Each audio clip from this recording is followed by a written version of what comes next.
Oh. Hey everybody, hi, it's me Artie. I'm gonna take another shot and do a book review.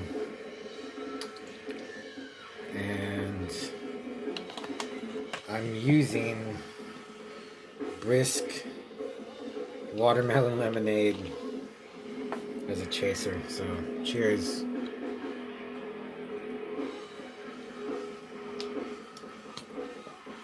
Ooh, ooh. Man. Still drinking that Ancient Age. Okay, so I'm going to review The Nightrunners by Joe R. Lansdale. I have two copies, actually. Oh my god. Here they are. This is the 1987. Oh, shit, is it 1987? Can't be. Yeah, the 1987 tour version. And then I have Carol and Graf. Let's see what year is this one? Printing. I don't know, I can't see it. Yeah, this is a newer one, I guess. But I don't know what that is. What the hell is that? I don't know. That's a much better cover. Kind of deceiving of what the story is. So let me just read the back. Becky could not forget what they'd done to her on that terrible night of pain and terror. Brian remembered the way she'd screamed and how it had all gone wrong. Clyde had got caught and hung himself in his cell. Now Brian was the leader of the Nightrunners, and it was all her fault. The god of the razor smiled, needle teeth and razor blade claws gleamed in the blackness of Brian's mind. Her fault. Brian had to put things right. And then this one says, a 66 Chevy bears down on the countryside. The car full of vicious teenagers embody an evil of biblical proportions. In this terrifying morality tale of sex and violence, all our worst fears are confirmed.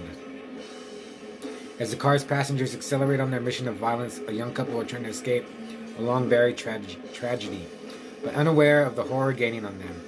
A riveting tale, the Nightrunners confirms Lansdale as a major talent. And this book was awesome. I'd read it before. Like, I don't know. Jesus. Like 20 years ago.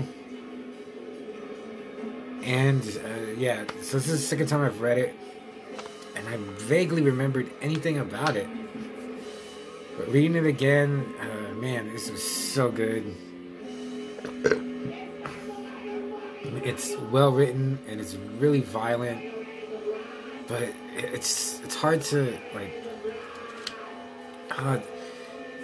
It's this thing about books that if a book is good, it's nothing like a movie. I mean, you know, I try to picture what I'm reading as a movie in my head. You know, I cast the characters of actors, and I try to. You know, if the writer's good, the images will just burn into your head.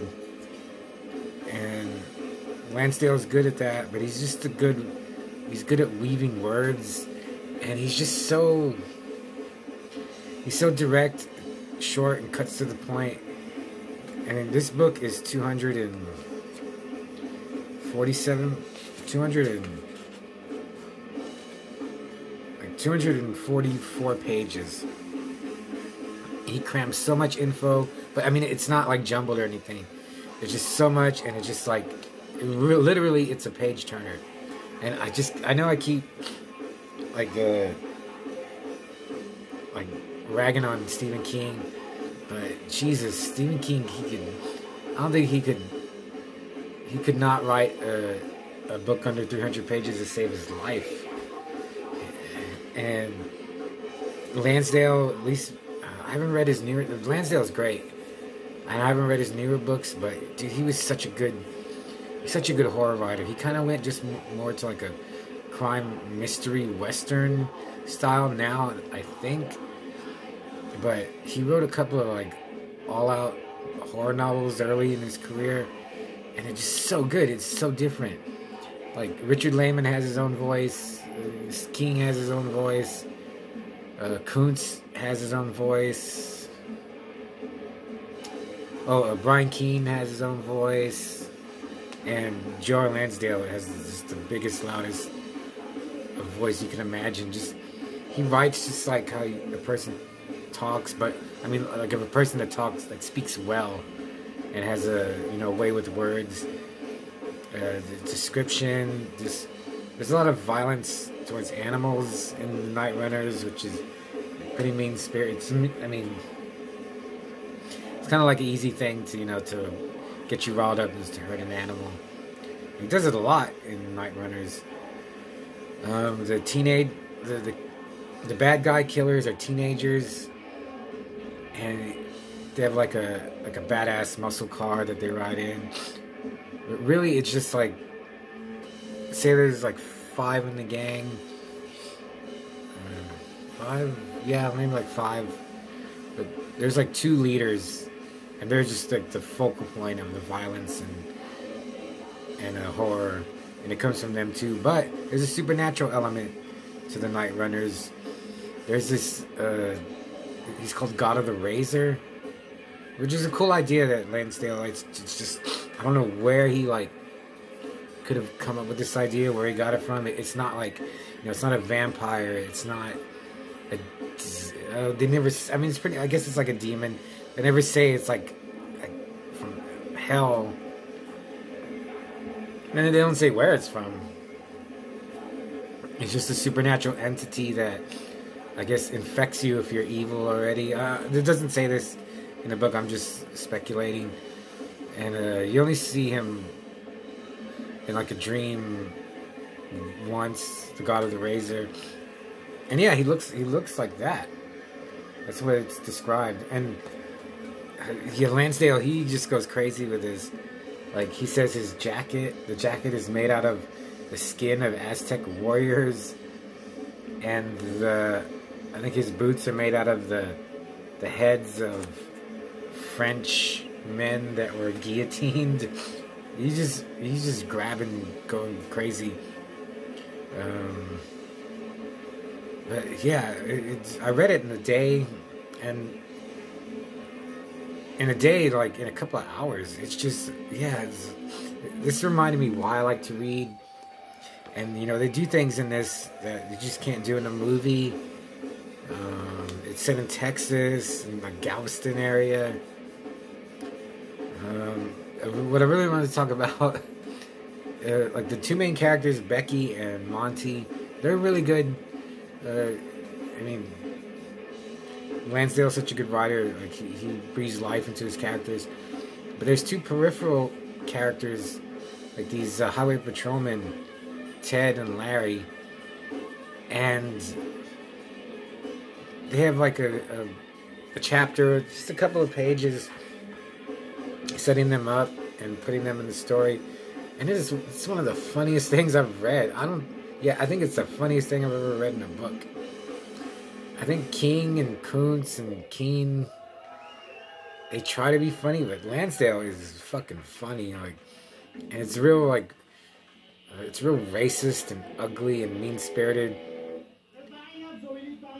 What happens, like the 2 patrolmen, they get into a fight because one of them is like so racist, and it's hilarious. Like, I could just talk. Like they were Ted and Larry, and they're a little part of the book towards the end. They were so good, and like I could see them. I pictured Ted, the good highway patrolman, as Timothy Oliphant, and I pictured the racist cop as the guy that played Biff in Back to the Future, and I could see it actually now. I could see it, and the whole altercation is really good between them. Yeah, that was, but the rest of that's the really lighthearted part of the book, and the rest is really dark and ugly and mean. Yeah, and I hated the villains. I hated the bad guys, which is cool. Like, and yeah, like I like, like the Joker, the Green Goblin, Hannibal Lecter. Like, the villains are cool, but not, yeah, like these guys are not cool. They're just horrible people, and just like to murder people, just for the fun of it. And Lansdale really goes into that. Some parts of the book. See, I'm trying to think of something bad to say about it, but really, I guess maybe it gets just a little bit. The ending is, instead of like wrapping up the ending, it just kind of slowly unfolds. But it's still good. It's really good. I'm just, I don't want to say this is the greatest book ever written, but it's pretty damn good. Better than like this, someone should make this into a movie. Like Don Coscarelli, he did Incident on Up a Mountain Road, which is a Lansdale short story, and like he should do this, or